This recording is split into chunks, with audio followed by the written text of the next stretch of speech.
April 1st, while I was busy making a video about Mike and Melissa, the Smiling Friends got a new episode. It's not on Max, it was on Adult Swim. I don't watch cable TV, so I didn't know about this. So I watched it, and it's great. I was like, oh, I guess I'll review the whole season. But it turns out the rest of the season is going to be airing until May, so I might as well review this episode by itself, since this episode is really great. Like the rest of the show is.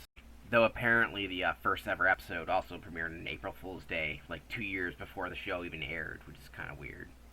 They also released puppet versions of their previous episodes on April Fool's Day. So, according to Smiling Friends, a regular day, they'll release a Brazil episode, which is basically a FU to the audience, which is kind of funny. And on April Fool's Day, they'll release a bunch of content.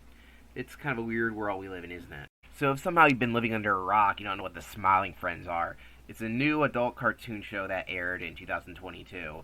It's made by people who originally worked on Newgrounds back in the day, making old animation shorts, stuff like that, and as well as other YouTube videos. This is one of those independent animations that hit it big, basically. For some reason, they aired all the episodes on one day, but that didn't stop the show from getting a massive following pretty much instantly because, well, it's really good. The show's known for its absurd and fast-paced humor, as well as, well, just throwing a bunch of stuff at the wall in different animation styles, and pretty much everything they do somehow lands. Each episode feels very unique, even though they all have the same basic thing. Essentially, there's these guys who work for this company known as Smiling Friends, and their goal is to make somebody smile. And that's about it. It's a very light premise, so they can work with whatever the hell they want.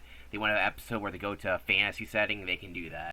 So like everyone else, I actually pretty much instantly fell in love with this show. I've watched it like 5 times in a row, since it's actually really short. 10 minutes long each episode, and there's like 10 episodes in general. So I was one of those people that were super excited for new episodes, and I guess I don't follow stuff enough heavily. Like, I keep up all this stuff, and I can't do that, alright? Or I'm too busy dealing with my own depression and crap like that. But hey, I discovered pretty quickly that there's a new episode, and I watched it. The episode being GWIMBLY, Definitive Remastered Enhanced Extended Edition DX 4K Anniversary Director's Cut, which is a reference to all the ridiculously long name that video game games have nowadays, is about a video game character named GWIMBLY, who is a PS1 and 64 era kind of platformer character who's now washed up. And this guy is pretty much why I love this episode. Immediately, this guy stands out a lot, because they true to form made him look like he's an actual character from that era, but washed up. It's hilarious. And not only that, but his voice also sounds distorted, like his voice is coming out of an old audio recording software, which is hilarious. I can't do my iconic GWIMBLY victory dance for only $5. There's also a scene where he does a cameo, and it's live action in the background. That's kind of freaky, but I kind of love it. I love this kind of awkward and ugly animation. It's so great. This is one of those shows where if I pick out every little thing I like, we're going to be here forever, because there are like so many little tiny things that I can point out and say that I like this element. Like, he has this dumb victory dance thing that he likes to do, and he has a weird saying along with it, and he does it for free here, even though he says you can pay for it. He does it twice. So when he's actually paid for it on this actual call, for some reason, he rolls his eyes when he does it, like he's so tired of doing it, but he just did it for free, like, not that long ago. Something about that cracks me up. I have no idea why, but that's super funny to me. And you're also a big fan of GWIMBLY. Oh yeah, ooh. So this episode's about Pim and Alan doesn't really do that much, because there's like 2 background characters in the office, but here, he's like, I'm gonna help you out, since Charlie doesn't want to, because it doesn't follow the rules of the Smiling Friends motto. So Charlie decides to watch some streaming on a CRT, but then this guy comes in, and since he's heard the motto, he's like, you gotta make me smile, or else, and he destroys the whole place, because this guy's just a jackass. He's also super ripped, maybe took some steroids, but who knows.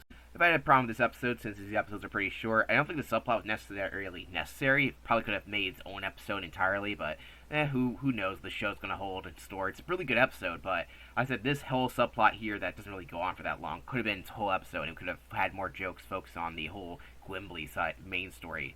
But that's just my opinion.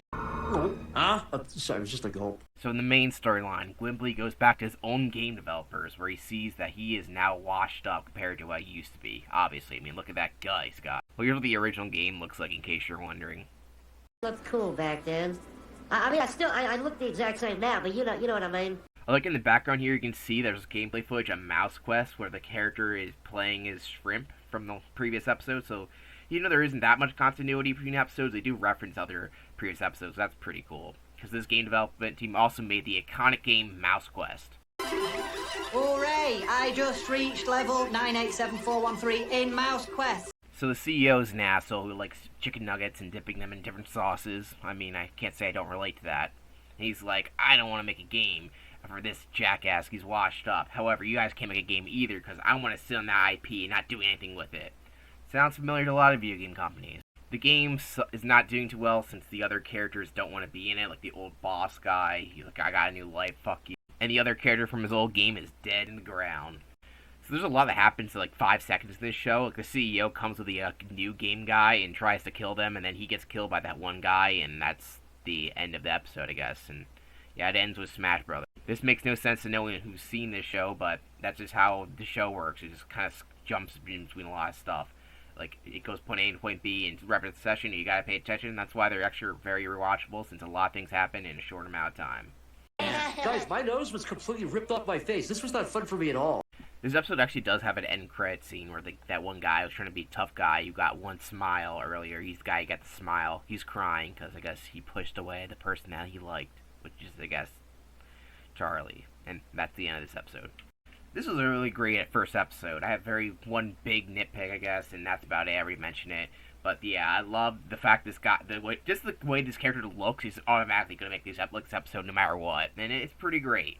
If you haven't seen The Smiling Friends, it's pretty easy to watch. Just watch it on Max. This episode's not on Max, so I'm watching it in different means, maybe. I don't know how to describe that without, getting arrested. Because if you don't rob a car, then you don't pirate stuff. But I had to pirate it. It's not on anything right now, so fuck you. Anyway, thank you for watching, and I will probably review the whole show whenever Season 2 comes out. If you want me to review the first season, let me know in the comment section down below, because I will do it. Thank you for watching, and have a lovely day.